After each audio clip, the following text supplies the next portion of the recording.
Et voilà. Bonjour, bonsoir, c'est Flo de BeautyAndBrainsGirls. Jodi à moi monter sur YouTube. Comme moi toujours fait les moi gen information pour me partager avec nous concernant des élections, politiques, immigration, manger santé et la trier. Jodi à moi monter parce que moi besoin faire un râler sur une vidéo que Joe Biden avec Kamala Harris qui li fait choisi pour vice-président li. Vidéo ça moi trouvé que li gen pile importance parce que peuple en général ou bien moun en général les ap souffri yo nan détresse, yo gen problème, yo pa wè en haut, yo pa wè en bas, yo toujours gade vers yon leader pour ki kaba yo yon sort de clarity ou bien lumière ou bien espoir. En pile moun, inclus moi-même, te toujours dit Joe Biden pas attaquer Trump assez, li pas assertive, li pas la parler ou pas senti franchise, li pas un grand orateur. En pile moun pas tellement chaud d'elle ta kou chaud de Biden. Mais après speech ça li te baylan que moi pour fait nous tendre dans un moment et puis moi pour aller traduire li tout. Nous senti gon nouveau air, un nouveau oxygène dans chambre là. OK? Parce que dans speech ça côté t'a parlé li montre que li c'est un leader, li montre que li ka pote solution, li montre que li ka assertive, li montre que li ka bay guidance, li ka guider, li montre que li ka offrir espoir. Pour qui ça? Dans affaire mette masques, nous songe président Donald Trump te toujours à parler que auparavant te même dit maladie n'a pas existé, c'est démocrate qui a inventé li.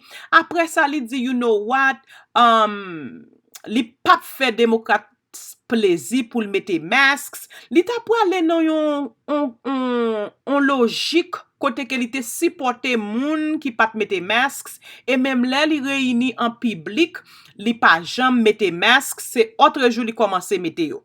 Malgré te gen recherche, te gen étude qui te montré que mettre masques, et spécialement le mettre ça qui doubio, ça qui ka protège yo, gen un pile effet pour réduire maladie. Li te mette politique en priorité, li pat mette la vie moun en priorité. Mais c'est pas ça Joe Biden te fait lui-même ou bien a fait lui-même. Moi pour montrer nous dans un moment qui Jean li t'a parlé et qui Jean Kamala Harris en tant que vice-président t'a back li up qui c'était bois des bananes li qui t'a dit oui ça Joe Biden so dit c'est comme ça yon leader parler, c'est comme ça yon leader projeté, c'est comme ça yon leader dit ou qui ça le besoin, c'est comme ça yon leader le gen danger, c'est lui même qui dit attention danger, pas mettre doigt dans ça, pas mettre pied dans ça, mais ça pour faire li c'est un bon guide, c'est ça nous besoin dans yon leader. En nous tendez ensemble. Are independence. It has to do with a simple proposition. Every single American should be wearing a mask when they're outside for the next 3 months at a minimum. Every governor should mandate mandatory mask wearing. The estimates by the experts are it will save over 40,000 lives in the next 3 months. 40,000 lives. The people act responsibly. And it's not about your rights, it's about your responsibilities as an American. Et voilà, Joe Biden dit tout Américain supposé, tout Américain supposé mettre masques pour at least 3 mois et tout gouverneur ta supposé faire ça mandatoire parce que à peu près de 40,000 lives la vie qu'a sauvé si nous mettons masques. Ce n'est pas une question de li pas en question de ça qui li pas en question de droit mais li c'est en question faire ça qui bon si masks ka sauver la vie moun et tout étude montre ça on s'est posé mettre li dit il t'a supposé mandatoire at least pour 3 mois. American. The fact is that as Americans are lining up to give blood, Americans volunteer all their time for food banks and local charities, supporting their neighbors that are in need. Well, this is no different. Wearing a mask is less about you contracting the virus, although it does help depending on the mask, but it's about preventing other people from getting sick. Wearing a mask will give the life of a clerk in your local store, your letter carrier, your child's teacher, it will increase their prospects of not contracting the virus. Li di même jan en tant qu'un citoyen ou bay san, kon sa tou l'on mette yon masque, li ka sauve yon professeur ou bien yon moun ki nan yon situation kote ke action fait a ka protéger l. Virus. Even though it's uncomfortable, we're not used to it. Wearing a mask is going to get our kids back to school sooner and safer. Wearing a mask, every American wearing a mask outdoors is going to get our businesses back and to full strength long term. And we're going to get our country back on track. But again, when I get occasionally confronted with a person in public about wearing a mask, I say, look, this is America. Be a patriot. Protect your fellow citizens. Li di oui, c'est vrai, mette yon masque, li pas confortable, mais tout temps nous mette masque, tout temps pi vite pays ka ouvri, l'école ka ouvri, business ka ouvri.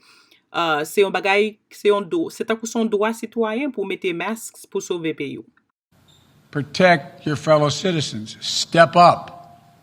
Do the right thing. Do the right thing. There's overwhelming evidence that the mask, and depending on the type of mask you wear, increases exponentially the prospect that you, if you are a carrier and you don't even know it, that you will not infect anyone when you cough, sneeze, sing, shout. A lot of people are dying. We're up over 160,000 people dead so far. And I'll end by saying that it goes back to the study some months ago by Columbia University, saying that we didn't have to be this way. If the president had acted sooner, would have saved, just 1 week earlier, would have saved 30-some thousand lives. Et là, la parlé que j'ai maladie en ka transféré, l'on a chanté, l'on a relé, c'est comme ça, ou ka, jete on say de good let's. Et puis la parlé tout qui Jean pile recherche montre que si président te prend men te fait ça pour te fait en pile moun la vie en pile moun t'a sauvé c'est là où la fait la frapper président un peu et puis blâmer li un peu c'est parce que li pas réagi Jean te supposé réagir qui fait en pile moun mourir. 2 weeks earlier I think it was 51 or 57,000 lives. I hope we've learned a lesson. Hope the president has learned the lesson. But again, this is not about Democrat, Republican, or Independent. It's about saving Americans' lives. So let's institute a mask mandate nationwide, starting immediately, and we will save lives. The estimates are we'll save over 40,000 lives in the next 3 months if that is done. Now let me turn it over to my colleague and running mate. She has a few comments to make.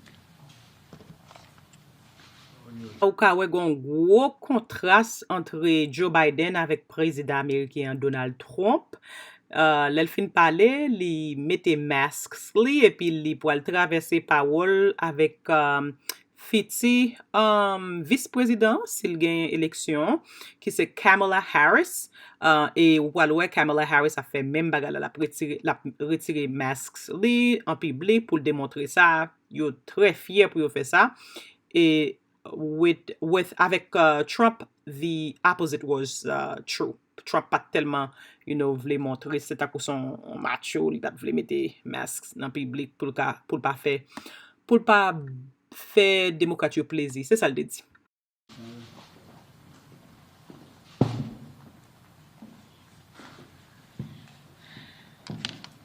Thanks, Joe. That's what real leadership looks like. We just witnessed real leadership, which is Joe Biden said.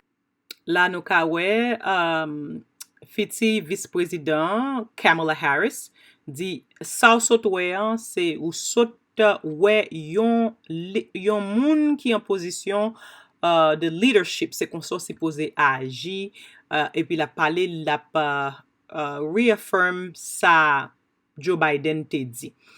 Now, nou konen gon eleksyon ki sou pie en novembre, e nou getan konen ki sak pral pase si nou pal vote. Now, mpa di Joe Biden ou bien démocrate ou bien aucun parti ka vin tankou yon bondye pou yo solutionner tout problème ki gen nan communauté immigrant ou bien nan communauté haïtien, parce que c'est là nou c'est ça nou ye, ok?